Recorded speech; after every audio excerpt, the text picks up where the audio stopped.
With over 400 celebrity interviews and tons of pop culture nerdiness, Too Opinionated is a safe haven for your inner geek.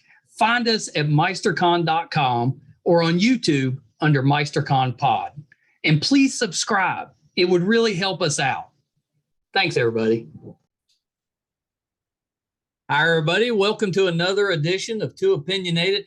I'm super excited today. I've got director of photography, Brenton Spencer, with me. So welcome, Brenton.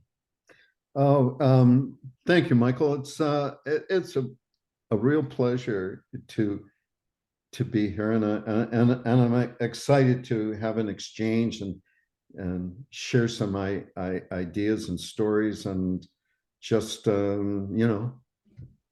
my opinion. Well, you'll fit right in here. Now I'm excited to talk to you, and I wanted to start this way because I enjoy the behind the scenes type of stuff, and you've done so many things on set. Let's start with you explaining the differences. So explain the differences between cinematography, director of photography, and then director. Well, I mean, cinematography is the photographing, with motion of, a theatrical or a documentary narrative. And in, documentary, it's cinematography is, verite, it's reacting to the environment, as opposed to cinematography in film and television in a dramatic narrative sense, is creating an emotion, creating an environment, moving the camera. Cinematography is capturing the light, and the light that falls naturally if you're in a forest and you're backlit and you have what some of us call shaftoses. The shafts of light coming through that morning mist, or a cathedral or a church. And you have that stained glass window, and you have that shaft of light that comes through and just creates this emotion, and it sets the context. So you have your wide shot and a shaft of light in a cathedral and two small little characters, two people, tiny in the frame. And that creates an emotion immediately. Are they oppressed? You're right. Is it a mystery? Is it a chance encounter? So cinematography captures physically the emotion of a scene, as opposed to a director who will capture the subtext of a scene. That actually helps me quite a bit, because they're similar in some ways, but especially on the cinematography side, that capturing the emotion, that makes sense to me. That kind of explains the difference, I think, there, because they're capturing that emotion, and then the director of photography is coming in and kind of capturing the rest of it.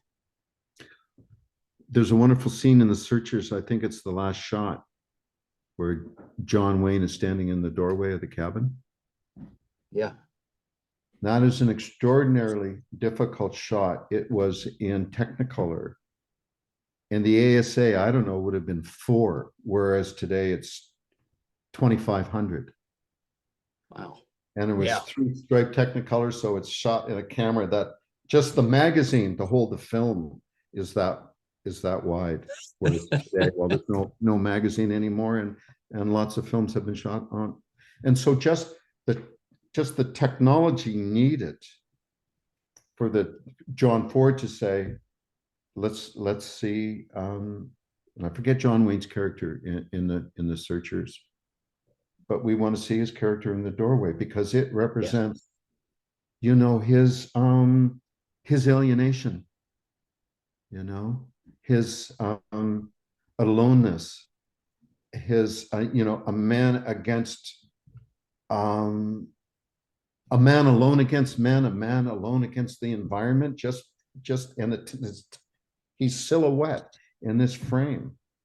Now the outside is perfectly exposed, and you have a range that's incomprehensible of how to capture that image today. Right. Because it's look and shoot.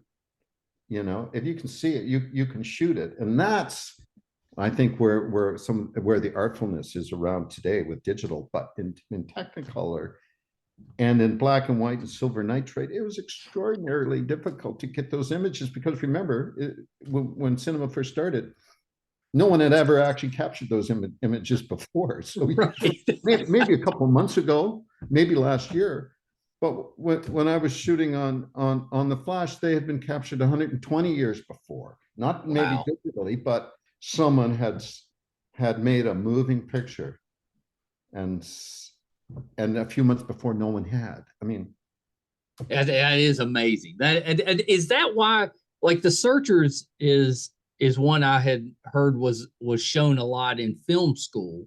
I mean, is that why, because of some of those elements, it's a good, I mean, it's a lot of people would say it's one of the best Westerns ever, but is that, just the shooting wise, is that why they would show that in like a film class?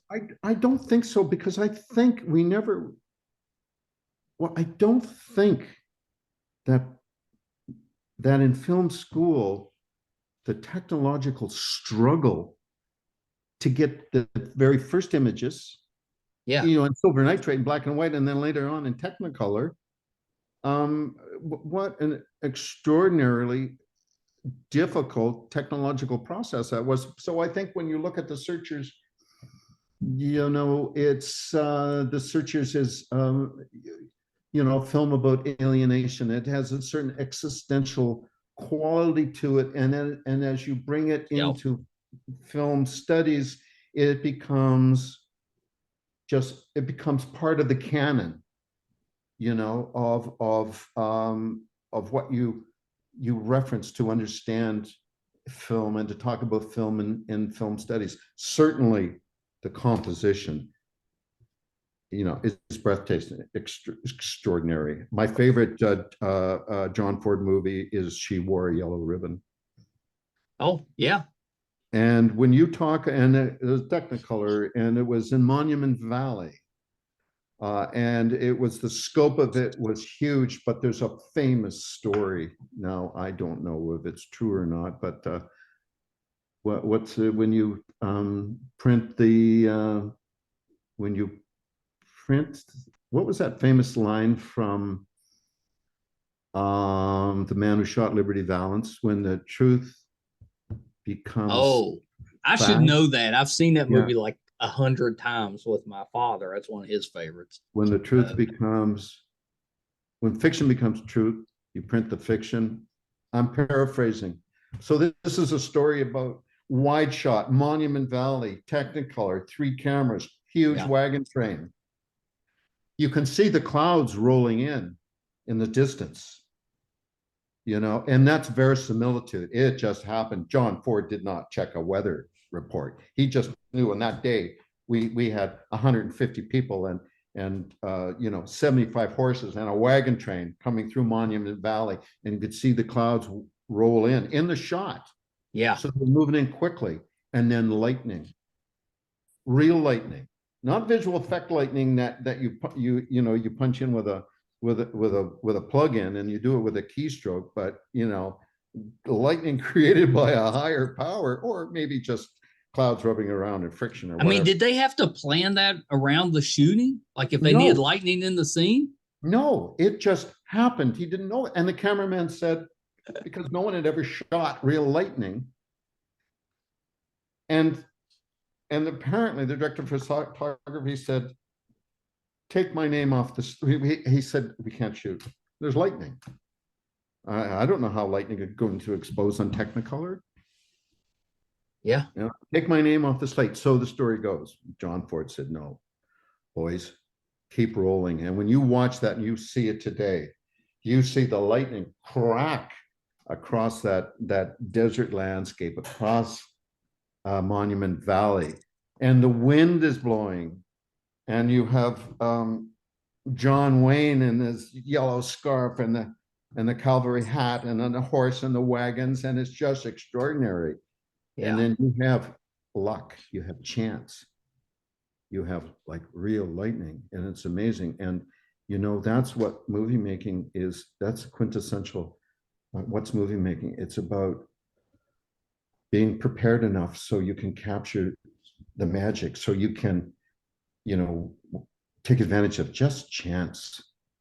Yeah, see, I love that, because you never think about that. You never think about the preparation that has to go into just being ready in case something Bingo. extraordinary happens. Bingo.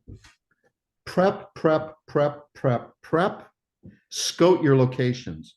Scout them at different times of the day. So at night. Hey, a Friday night in the city is going to be different than Monday morning at 6 when the sun's just coming up. That's right. New Orleans is going to be one thing at night at the beginning of Mardi Gras, and this is a personal experience for me, and a different thing like really early Sunday morning at 6 o'clock, and the people from the night before, and then the morning after. So you scout your locations, you look at them in every direction you can, up, low, get inside a sewer and look up, all times of the day and nights, because locations are a character. Yeah. They are a character as much as John Wayne standing in the doorway, in his classic cowboy outfit, but you've got Monument Valley in the distance. She wore a yellow ribbon, Monument Valley. You've got one of my favorite movies, Midnight Cowboy. That's a good one. John Voight and Dustin Hoffman walking down the street, and they're crossing a street, and a cab must have just broke. There wasn't a lockup in New York City in those days. It probably still isn't. And a cab goes through there, and Dustin Hoffman's banging on the hood of the cab saying, "Hey, we're walking here." And the cab driver is a real New York cabbie, and he's telling them, he's letting them know, dude, that was real. That was really. See, I didn't know. I've seen that movie, and oh man, no, I didn't realize that was real. I feel it has to be real, and even if it wasn't, it was so real and it was so authentic. But I believe that was unscripted. It had to be. Yeah, that's amazing. Yeah, and that totally makes sense, because it's such a good scene. It's kind of like an iconic scene. Yeah. Right there. And that makes it even better to me if that was accidental. They just happened to capture it at a time when a cab driver was driving through. I mean, that's awesome. So it wasn't in the script that way. No, I believe that it wasn't. And so even if it was, okay, I don't believe that it was, but if it was scripted, it was so authentic. You suspended disbelief, which was your very first thing you got to do, other than be able to expose the negative or get something you see. Then you have to believe it. Is it Star Wars? Are we believing this a time long ago in a galaxy far away? You got to suspend everyone's disbelief. No one had seen that in 1970 before, prior to 1977. That vibe of sci-fi, it was a. Don't you think that's the vibe that we've been chasing since Star Wars? Like when that came out in 77, everybody has tried to recapture that feeling, because those of us that were kids when we saw that movie, that's the movie. That's the one when you look, we're always comparing everything to and be like, it's just not as good as the original. Well, it probably is better than the original, but the feelings that the original invoked were different than what we have now. I mean, you can't replicate kind of that first time you have that feeling. No, and so what? That's a great comment, question, observation, because for me, I hadn't, up till then, my favorite sci-fi movie was The Day the Earth Stood Still. Oh, that's a great one. And I'd only seen it like incidentally on TV when I was a kid.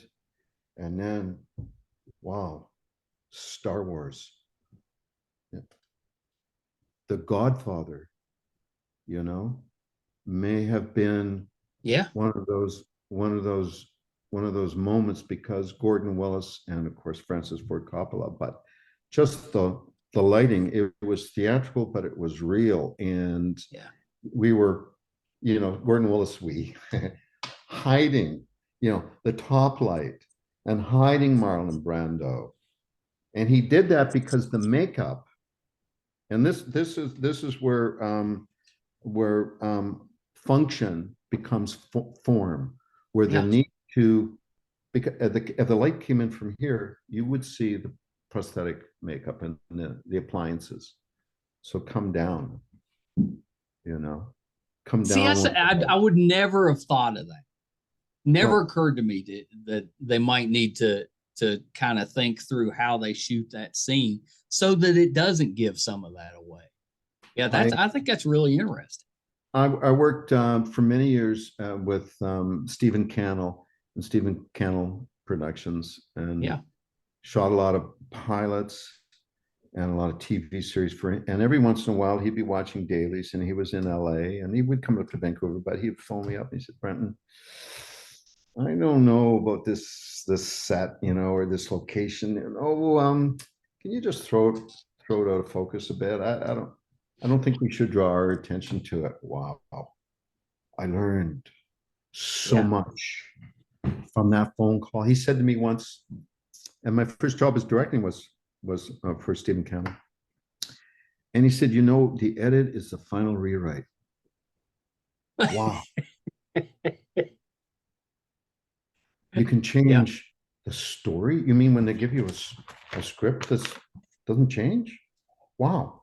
The edit is the final rewrite. So what we have to prep, understand the script, do our homework, do storyboards, do stunt pre-visits, and then we have to be able to sit back and wait for chance, wait for kismet, wait for a lightning in the bottle, or is it in the sky in Monument Valley, and be aware, oh, wow, that's magic. That's why I think Ed Wood is one of the most extraordinary filmmakers. There's a great line that Johnny Depp says. So I think the cameraman in the movie, Ed Wood, said, one of the characters bumped into the wall and the wall moved, and Ed Wood said, well, he would do that. Yeah. He would bump into the wall, and I know it's a fake wall, and the wall would move, but just his embracing verisimilitude, chance, the stuff that just happens. I love. Well, it makes it real. Yes. Yeah. Yeah. Yeah. Yeah. Yeah. And especially, I love that, because it really does give you kind of an inside look for those of us that, we don't do that for a living. We're just watching, the movie or the TV show. It gives us a little look on how much work actually goes into just shooting those individual scenes. I mean, that's amazing. Yeah, we forget, and of course we're supposed to forget because we suspend our disbelief, but the technological achievement just to get there, or is it like those movies in the early 70s, the Taking of Pelham 1, 2, 3. What else was done in New York at the time? Of course, we just mentioned, Dog Day Afternoon, Midnight Cowboy. There were a ton of them then. Wrote down some of those amazing, and Owen Rosamond was this amazing DP at the time. Rosemary's Baby had a lot of New York street stuff to it, and then the street stuff that William Friedkin did in Bullet. Oh yeah, that's one of my favorites too. Stuff, it's like it's on the street and it's real, and it's New York, and I don't care if somebody looks at the camera in the background, because as Ed Wood would say, they would do that. Yeah. And look at Truffaut and Breathless. I saw it again the other night. They're just grabbing streeters with a handheld. It was I call it an eclair. it was a beautiful camera, but like all French technology, like really complicated, an extraordinary camera, very low profile. You'd use it a lot at that time in cars. You wouldn't use a handheld Airy 2C because it had such a big mag. Yeah. Okay. So we're interior of a car, and now the lens is here. You want the lens to be up here. So you use the Camaflex, it was called, an Eclair Camaflex. And we get the camera up there. And I was an assistant on a movie that Carol Ballard directed. It was called Never Cry Wolf. The amazing cinematographer here in Arita.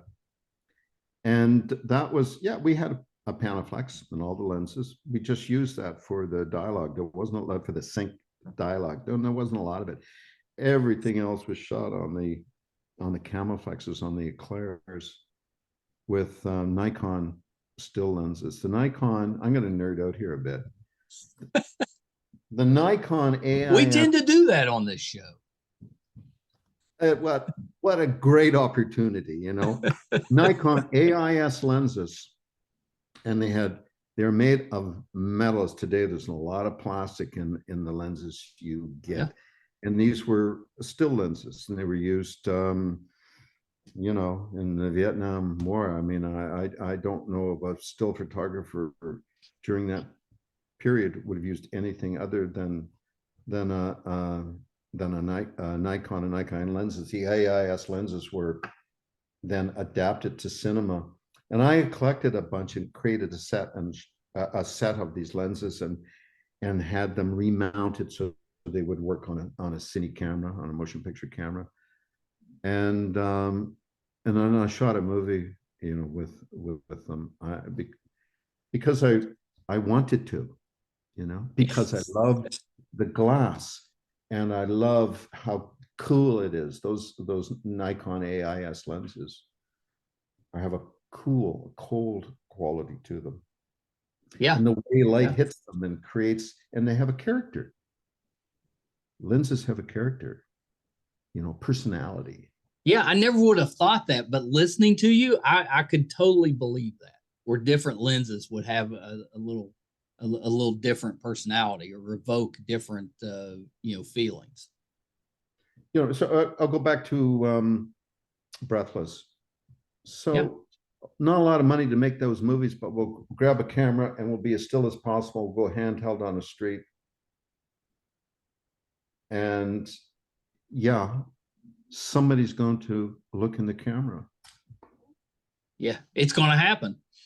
Because they're not all extras. They're real people, you know? Yeah. It's very difficult now to, you know, you need photo releases and things like that. We have become very, you know, litigious. Yes, we have. I don't think that's a surprise for anyone in this modern day. So movies like that, with that kind of feel, where you want to grab a location, steal a location, you know, it has to be done. It still has to be done if someone wants to make an indie picture. So we just have to be clever about how we populate it, about how we don't see the people we see, in the sense, you know, maybe a few extras up close in the foreground to block the depth of real people. Right. I love hearing about that sort of thing. What originally got you into the entertainment business? Did you always want to do that, or was there something that kind of led you in that direction? I think about this a lot. How did I get here? You know, I also think about who am I, but these are existential questions that I hope I'll have a few more years left to answer. You got time to figure it out.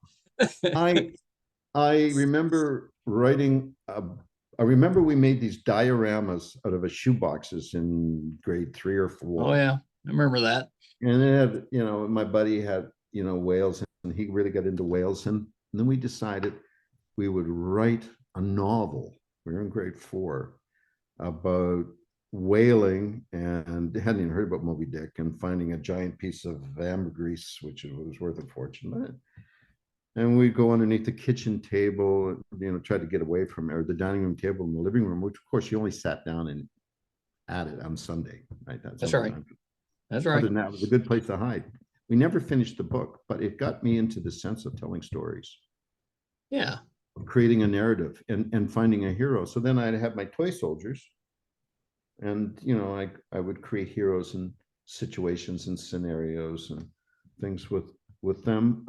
Then got into creative writing, and I wrote a lot of poems and poetry. And in a creative writing class I was in, the prof said, hey, look, we've got a Super 8 camera and some film. We'll pay for the processing. If anyone wants to make a movie or shoot something, come see me after class. And so I just did this little pixelated animation. I just moved some things around and shot it every 2 frames, and got on the bus and went, 5 years, a long time to take it to the Kodak lab, and then came back a week later and they developed it, and I couldn't wait to put it in the projector. I opened it, and that was the magic. That was the moment when I just looked at a frame. Oh my God, it's so amazing. It's beautiful. Plus it was Kodachrome film. Right. Great Kodachrome film, magic. But this was a still frame. So then I would pull it through my fingers. So then I saw motion. And that story, I've never been able to escape. I love that story. I mean, that's pretty good. So it just kind of grabbed you at that moment, and you're like, yeah, this is what I want to do. Yeah. I think a lot of people come into filmmaking from an appreciation of film, of film history.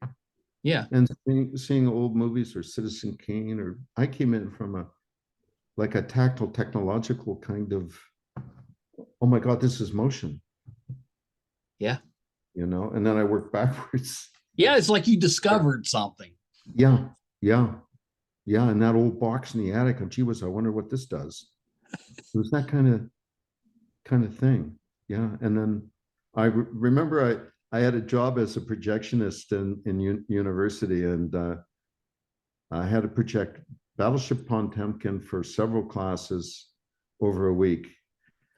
By that time, I pretty well analyzed the Odessa step sequence, right? Which Brian De Palma did a nice riff on. And I was the only one that laughed when we saw The Untouchables, because I knew what he was doing. But one day, I was hypnotized just watching it, and I forgot to put on the take-up reels.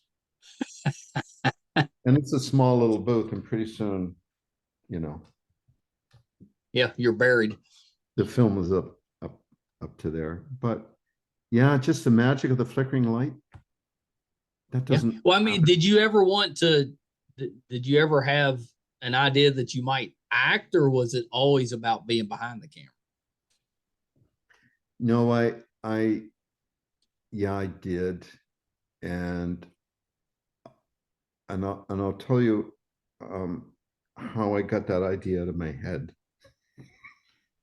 So I was blessed to work. I worked as an operator on this movie with a producer named Peter Simpson, who created the Prom Night franchise. Okay. And he liked what I was doing with the camera, and he said, "I'm going to give you your first job as a DP," and he did. And then I met his producer, who was a guy named Ray Sager. And Ray Sager was the first AD on this, and he had been to Harvard, theater school, right? Right. And been to Harvard, studied theater. And Ray told me about one of his very first jobs as an actor. He was a first AD on a movie, and the director was Herschel Gordon Lewis, and the movie was The Wizard of Gore. And after a day or so of shooting, Herschel Gordon Lewis said to Ray, "We've got to find a new wizard." And Ray's like, this movie's being done for $1.98. You can't recast. I mean, holy smokes, we've already shot 2 days in the film and everything. Yeah. okay, so who's going to be the wizard?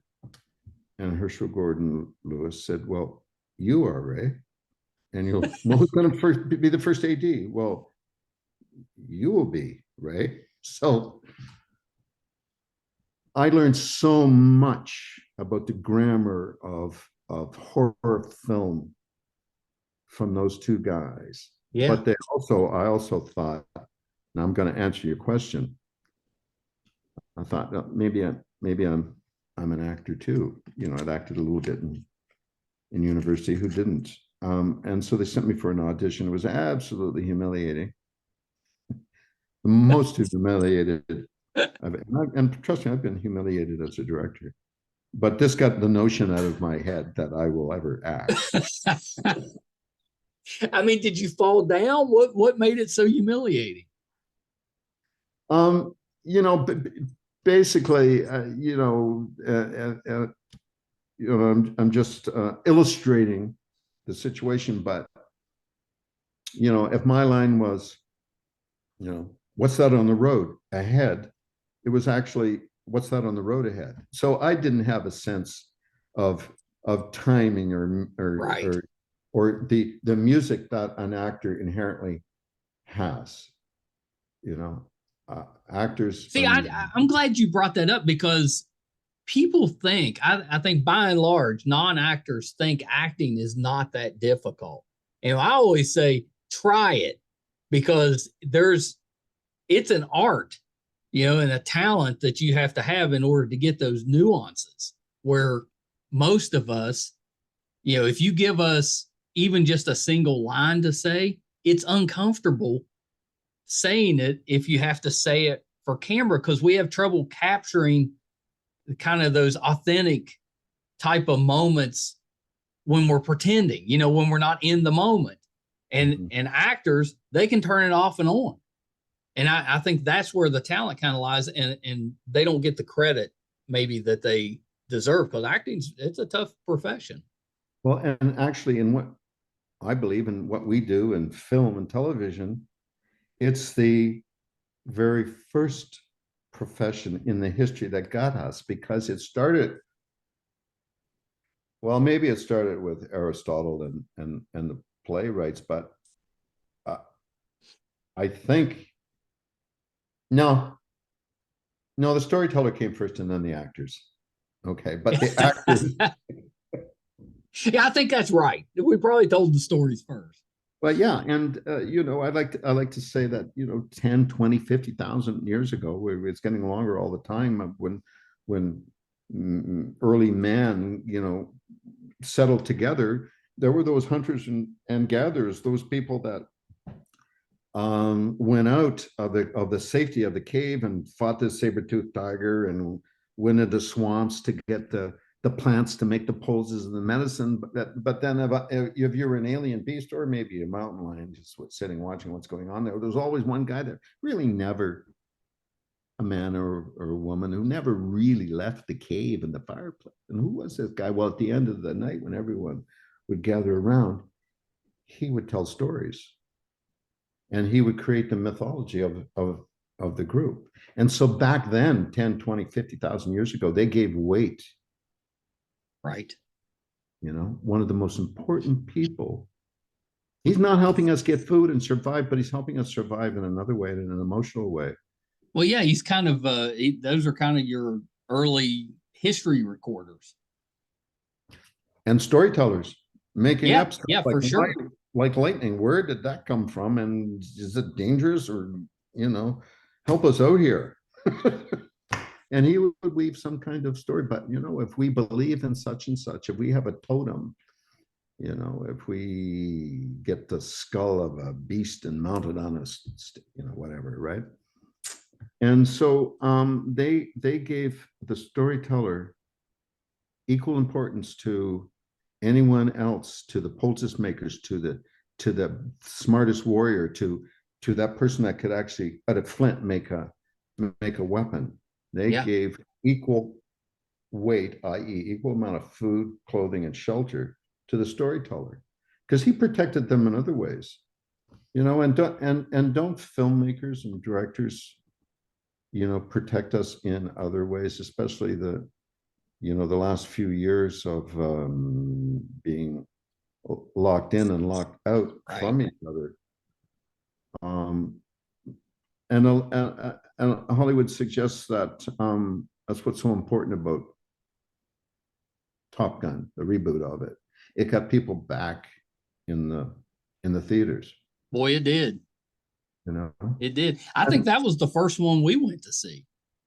Once we got back out was Top Gun. Yeah, absolutely. And it's so important, I feel. There's two things. You make a movie, but the movie has to be received. People have to watch it. And it's a whole different sense of communion and how we, exchange ideas. And because we're still in that, that tribal group, only it's huge now. There's billions of us. But when you stream it, or it's on your phone in a subway, or you're at home at night in your bed and it's a laptop or your phone, that's a different communal vibe than when millions of people go to a theater because of Top Gun and have come out of the cold, that figurative cold of what we were locked in, and get into theaters, and there's a vibe amongst us, and people laugh and cheer and react all at the same time. And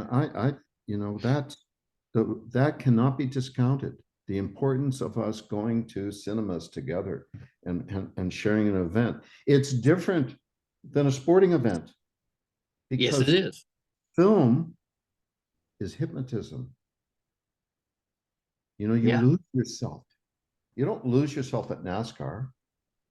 You don't lose yourself at an NBA or an NFL or an NHL or soccer event. You don't lose yourself. You're hypnotized along with everyone in that room when you go inside and you watch a movie. Well, you can't beat seeing a movie with a group of people.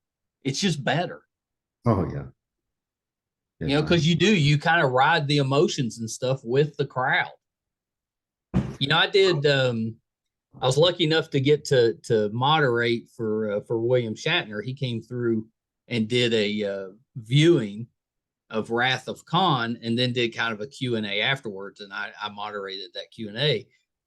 But just getting to watch the crowd watch the movie, and they're all fans, and just feeling that, and I guarantee everybody in that crowd had seen that movie multiple times, but they were still having those same reactions, that same kind of being hypnotized and just getting excited or upset or sad or whatever it was as those scenes came through. I mean, that was the best part of the night for me. I loved just kind of watching the crowd. And that's what a really good movie can do for you. It creates this extraordinary emotional bond amongst strangers. Yeah. Around the world at the same time. In the United States, say they open up 1,200 theaters. It's all going to be shown around the same time. So there's this group consciousness that's happening in these theaters at the same time all over a country. Yeah. And that's why with social media now, we can connect. What's everybody do when a big movie comes out, like Top Gun came out, within a day or two, everybody on social media is talking about that movie. Where, like when I was growing up, you didn't quite have that connection because we weren't connected, through the internet, but you could still enjoy the group activities once you went to the movie. But now that that's one of the good things about the internet is it allows you to come back from that movie and actually talk about it with people that saw it thousands of miles away.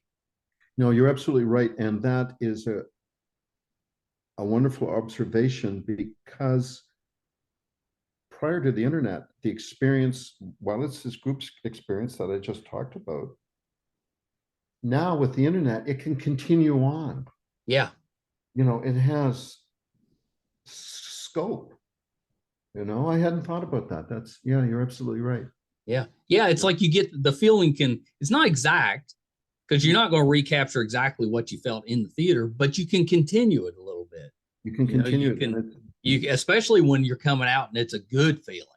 You can go out there and really, and there's nothing better than if you love something, like if you're just absolutely, crazy about whatever it is, when you find somebody that's also crazy about the same thing, I mean, that's the best. And that's what the internet on a, in a good form can do, because it allows you to connect with people that enjoy the same things you do. Yes, and build on that and learn it and appreciate the observations Yeah. that other people have about something you like. And also there can be you can build on it if someone has a contrary opinion. I don't mean a negative one or a mean one, but just yeah, but sure, you're right, but what about this? And then there's a healthy Good conversation yeah. where, a lot of times anymore, we get angry too quick, or we won't look at anybody else's view. It's our way or nothing. And that's really a terrible way to be, because those exchanges, that's when it's fun. You don't have to agree on everything, but when you can kind of discuss it and maybe you change your mind on a few things, maybe they do. I mean, that's to me that's the best, when we can have those discussions. It's just fun to discuss. And undoubtedly, everyone will grow from that. We get to appreciate. At the end of the day, you might say, no, Jaws is the best movie ever made. Citizen Kane now is the best movie ever made. But in the meantime, you've appreciated the other point of view, and maybe hold that contrary view, in a different, in a more meaningful way. Yeah. Yeah. So you have worked, like, from a nerd standpoint. I'm nerdy. You've worked on like all the nerdy shows.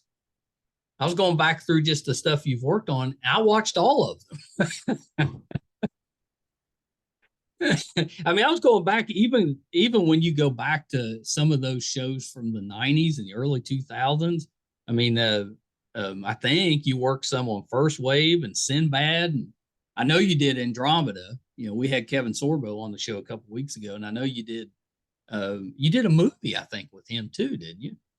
Yes, and Nina Dobrov. Yeah. It was her first movie. She was basically, we pulled her out of the chorus line, and it was an important movie for her in her career. Yes, Never Cry Werewolf. Oh, right. Yeah. I'd forgotten that she was in that one. Yes. Yeah. Yeah. She was. Yeah, that's pretty well. And you did the Beastmaster TV show. You did. So we had Mark Singer's a good friend of ours, so he was on show. And I know he wasn't the star of that show. He kind of made an appearance, but there wouldn't be a Beastmaster TV show if the movies hadn't come out. So yeah, pretty good. And then you did Andromeda, which was a Gene Roddenberry show. But you also did Earth Final Conflict, which was also a Gene Roddenberry show. Yes. Yeah. Or were you nerdy growing up, or did you like sci-fi or fantasy, or did that just kind of how the career went? That's how it went. My thing was westerns and westerns. I love westerns too. Do you have a favorite? The Good, the Bad, and the Ugly. Oh, that's a good one. Spaghetti westerns. That's a good one. War, Yellow Ribbon, Silverado, but the Sam Raimi. Silverado is good. What was the Sam Raimi western? Sam Raimi did a western. Yeah. I'm sure I've seen it, but I may not have realized it. Stars. Oh boy. Gene Hackman is in it. Am I right? Was it Sam Raimi? Is it Unforgiven? No, that was Clint. Clint Yeah, that was Clint. Yeah, that's one of my favorites. That one's terrific. Yeah, no, I have to look that up, because I'm not sure. I love the western. I mean, Kurosawa was shot westerns. They just had samurais in them. Yeah, you're exactly right. You know, I also watched those growing up. Seven Samurai, Well, I was a Jimbo. big Magnificent Seven fan, which was kind of based on some of those. Oh yeah, well yeah, Magnificent Seven was, yeah, it was the Seven Samurai. The and I directed a TV series called Dead Man's Gun, Yeah, yeah. which was sort of an anthology series. But the episode that I just directed, 903, for the Flash, I'm reading it and I'm trying to understand. That was Rogues of War. Is that Yes, the last one you did? Yeah. yeah, yeah. I'm trying to understand the story. I'm trying to get, a hook. There's got to be, for me, there has to be something like, what is this? And then it just went bingo. It's a Western. And I shot it as a Western. And I talked to the actors and I said, all your powers, just consider them to be, that's your 6-shooter. And that's on the hip. Love that. And be ready to draw that when you need to draw it.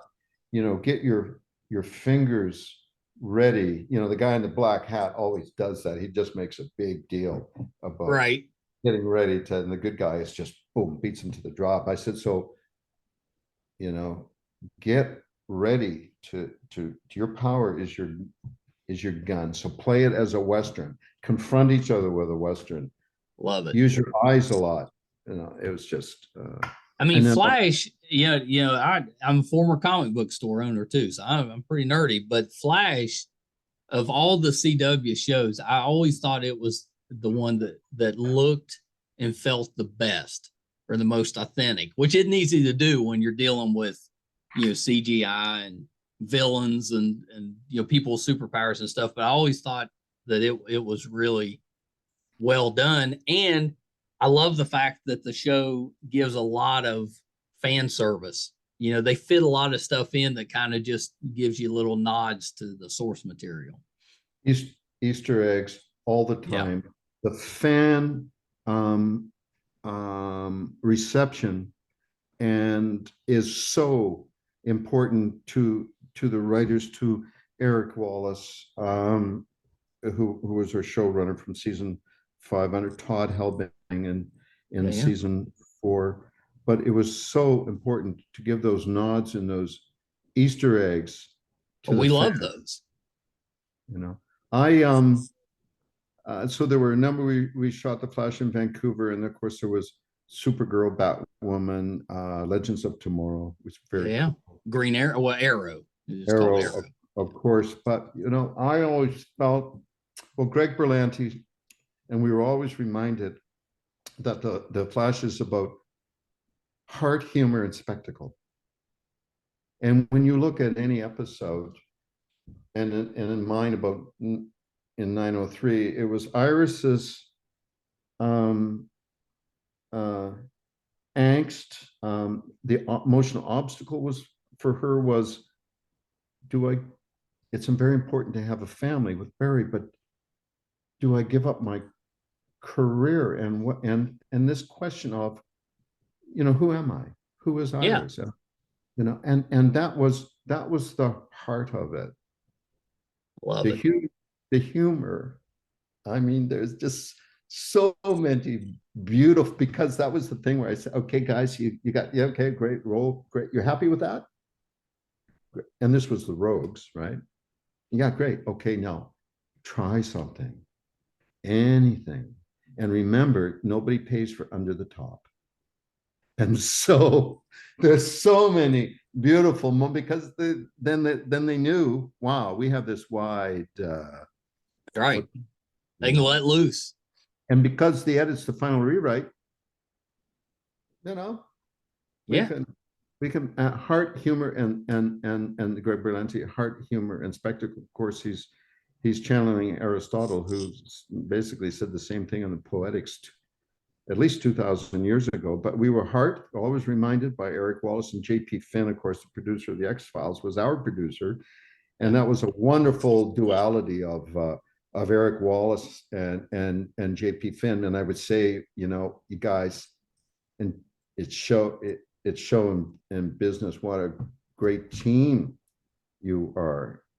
And JP, in order to have the show, you've got to be able to produce the business to capture that. And they were this great balance of show and business. And JP experience on the X-Files, and just a wealth of knowledge and support.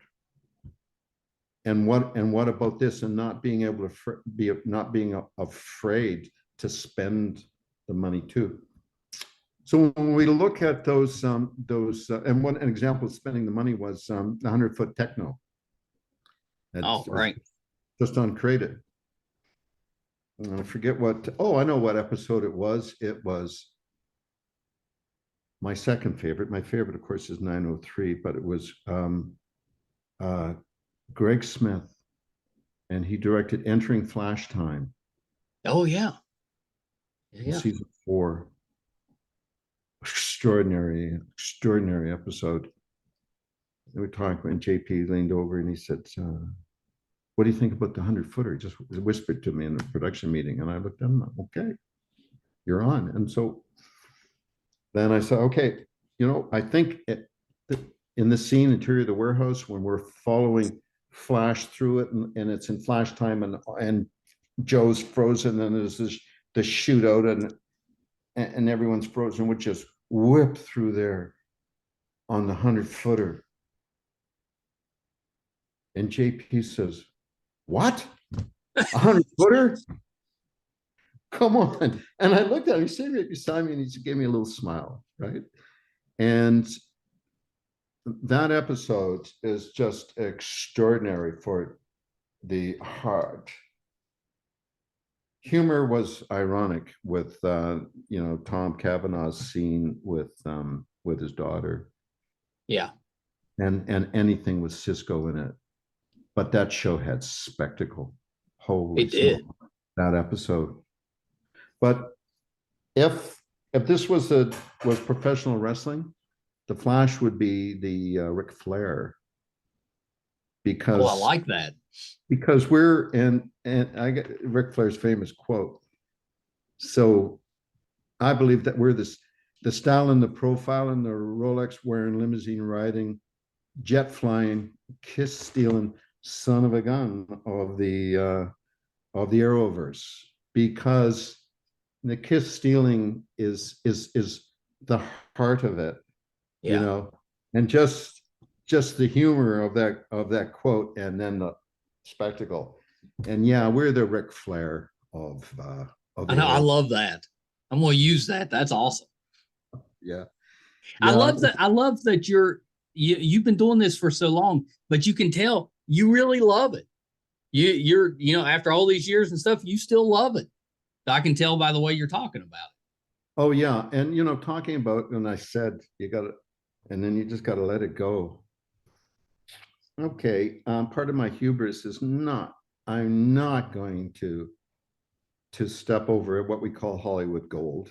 You know, I'm not going to or at least I'll say, hey, you know, sure, there's a tar paper shack over here, but gee whiz, if we go this way, there's an Incan pyramid full of gold. You know, just saying. You know, maybe go this way. yeah.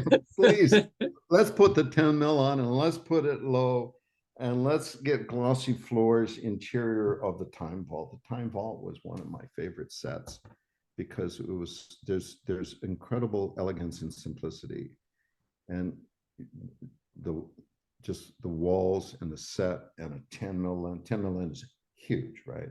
Yeah, hugely wide. But this was a special lens. It was called a rectilinear, which means it resisted the warping that a wide lens will inherently have. Okay. Extraordinarily expensive lens, so you could get in on that 10. You could get in closer than you normally would with a wide lens, and just sell the scene, sell the spectacle of it. I'm Fallen Angel, Wong Kai-wai, the Hong Kong director. One Yeah. of his favorite, one of my favorite movies of his is called Fallen Angels, and I like to do what he does a lot, and that's a wide lens in really, really, really close, and then just let a scene play. I worked a lot with on the Flash with the director Rachel Talalay, who of course, directed Tank Girl and Yeah. She's Sherlock talented. Holmes. Oh yeah, and and Rachel was awesome. Like Stefan, Rachel's a filmmaker. It's tactile. You can feel, you can touch, the scene when we're talking about and just letting a scene play out in a particular lens, low and wide or wide. Yeah, she's an awesome filmmaker. She can just see. It's all about what the camera sees. Yeah. You've got to look through the lens. And the camera has a personality. That's why the camera didn't like me at all as an actor. Camera's got to like you. The camera loved Grant. Well, you always hear people saying that, oh, the camera loves them or whatever, but I never really thought what that means. But that makes sense. It makes sense. Some people, when you watch them act and stuff, you're like, yeah, that's where they belong. But then occasionally you'll run into somebody and you're like, maybe this wasn't the profession they should have chosen. or there's a reason why maybe they're in the chorus line and not. Well, that's right. Or up front. front instead of being up front. Yeah. Yeah. But there's also the value of it. There are those that can, can lead, and there are those that are so important to support.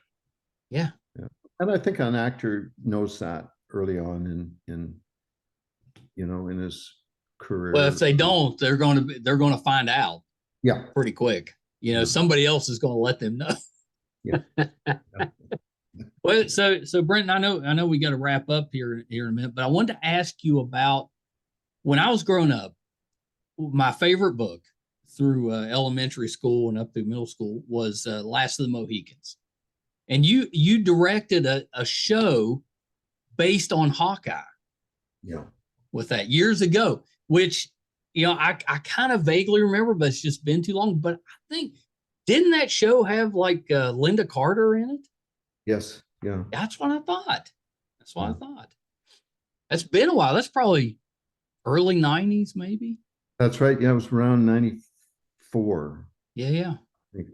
Hawkeye. Yeah, that's exactly right. And I'll tell you, my oldest daughter was born in 94. And that's exactly when, my wife at the time was pregnant. And that's when we're watching that show, because we were watching a lot of TV and movies because she wasn't able to do much else. She was on bed rest most of the time. So that's one that I checked out. But it dawned on me when I saw it, because I hadn't thought of that one in a long time. I was like, yeah, that's back in the day that I was super excited about that show because I was such a fan of the book. That's a scene that that the emotional synapses fire and replay for me every once in a while was a funeral, and the British soldiers are in their red coats. Yeah, and it snowed, and it was just that's awesome, so beautiful, and that's the kismet, the luck, the magic in the bottle, the lightning in Monument Valley. Yeah. And when that stuff happens, that's bigger than you. It's bigger than the movie. Let it happen. Embrace it.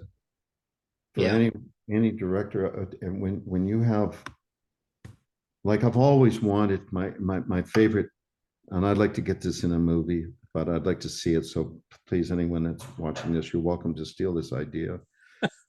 But I want to set a conversation on a street corner. in the background, I want to see what we come to know as a clown car smash into a gasoline station and burst in flames. And in the background, nonstop, these clowns on fire. Oh my gosh. You know? Now, I mean, I don't want that to happen accidentally, so I would actually, craft that. Yeah. So take advantage of light. When the light changes, embrace it. Go with it. Don't fight the forces of nature or the forces of chance or luck or happenstance. Someone looks or someone drives their car through and Midnight Cowboy or any of this opportunity. It's wonderful stuff. So yeah, I think that's a terrific way to wrap up, because that's such good advice. Couple of things though before we close up, and you're gonna have to come back. There's so much more I want to talk about, but maybe we shouldn't put a movie length interview out there. We'll do a part 2. Okay. I would dig that. I've enjoyed this so much. Yeah, thank you. I really have too. It's been such a good conversation. So a couple little things. Anything else now that Flash is kind of wrapping up? Anything else that you're working on that we can kind of keep an eye out for? Yes, quite excited. I'll call him my development partner. I don't want to call him my writing partner because John does all the heavy lifting. John Shepard, from OG MacGyver and any number of television series and movies. We produced, I directed it, a very cool movie called Crowsnest. Yes. And yeah, I know Crowsnest. Crowsnest, yeah. I read a wonderful review, which was the best movie you've never seen. And we call it a cult movie. That's one that we'll watch because it's kind of got that cult vibe to it. Let's talk about cult just for a second. God, it's hard for me to answer a question directly with you because you bring up things that it's like this onion that keeps our lotus flower.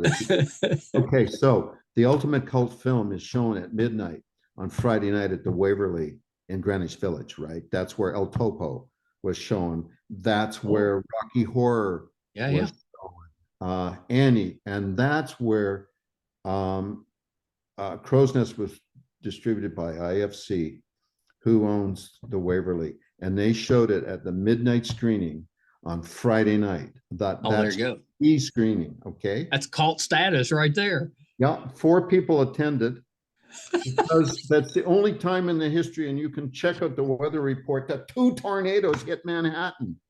Oh my gosh! But one of the hallmarks of a cult film like Donnie Darko is they have distribution or financial problems, or El Topo was never finished. If it wasn't for John Lennon, no one would have, because he went to the Waverly on a Friday night. So what's coming up? I'm hoping that and IFC wanted to do a franchise of Crowsnest. Yeah. And John and I beat out probably 2 more scripts, and John wrote 2 and 3. And so I'm feeling good about the franchise of Crowsnest 2, 3, 4, and 5. So that's so exciting. Yeah. See, that's type. See, if you come out, especially with the second one, we'll do we'll get a group together and watch the first one here in the studio before we go see the second one. We'll make a big thing about it, because we love that stuff. Well, I'd like nothing more. Yeah, I mean that's awesome. Do you got is it pretty early in the development of that? Are we still a year or 2 away, or is it coming sooner? Well, the script 2 and 3 have been written for. It's the raising of the the finance aspect to that. But Yeah. I don't see that as an obstacle. So I'm John and I are feeling good, and it's all about the future. And this is a great That's a good sign that you're feeling good, because I know, being around other people trying to get movies or TV shows made and stuff, they rarely feel good about how it's going.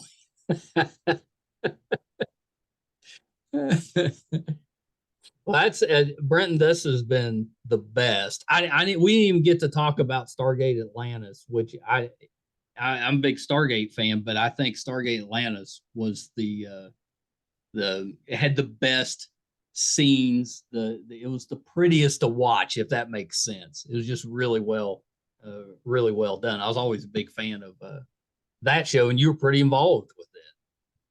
Yes, I DP'd and I directed a number of episodes. Yeah. Well, and you worked with Amanda Tapping too on Sanctuary, which is another one that I watched. Oh yeah, yeah, yeah. Amanda produced, and of course was one of the lead characters in Yeah. Sanctuary. And Amanda is a very skilled filmmaker. Yeah. You know, very yeah. She's. I've heard that about her, actually. I would look forward to the opportunity again, and of course, Amanda lives just down the street. Not on the same block. Well, let her know when you run into her. We've been chasing her to get her on the podcast, but we haven't tracked her down yet. Oh, well, I'm glad I know. Okay. Because you never know. You may run into her. You'd be like, hey, you need to talk to this Too Opinionated guy. You never know.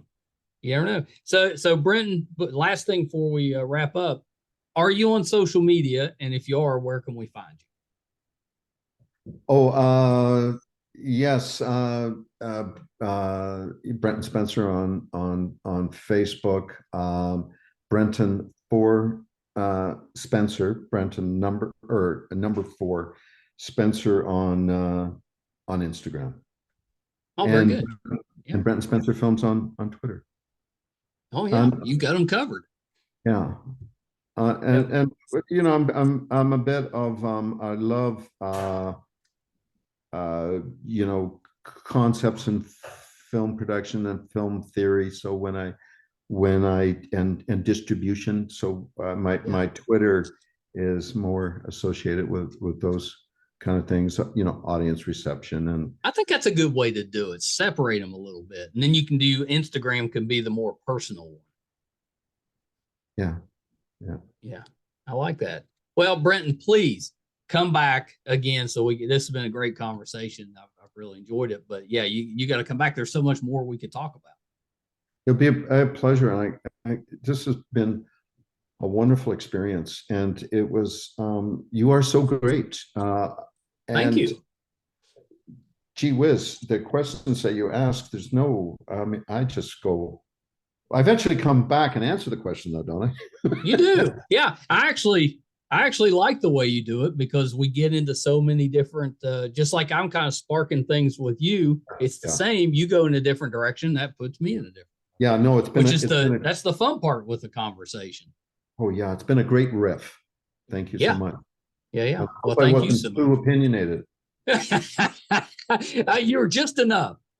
All right. I've never been told that before. Thank you so much. Boy, I enjoyed that one. Brenton Spencer, wealth of knowledge and information. I love the behind the scenes stuff. I really wanted to understand the difference with a director of photography, a director, a cinematographer, because they all work together. But I thought he did a really good job explaining the differences in the positions.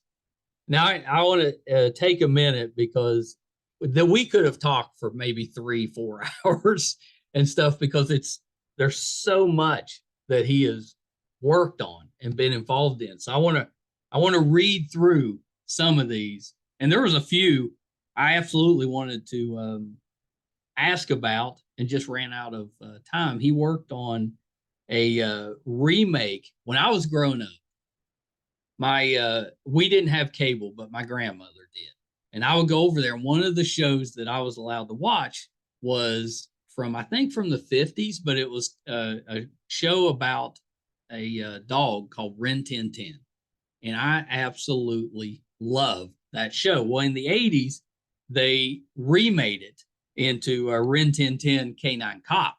I think maybe the original, for some reason, I'm thinking it was he was on more of a frontier type of setting. I may not be right about that. It's been too long, but I think. But they remade that, and Brenton was the cinematographer for that one. So I didn't get to ask about that, but I'll bring that up next time. But he has worked, his first directing job was 21 Jump Street. I think he mentioned that.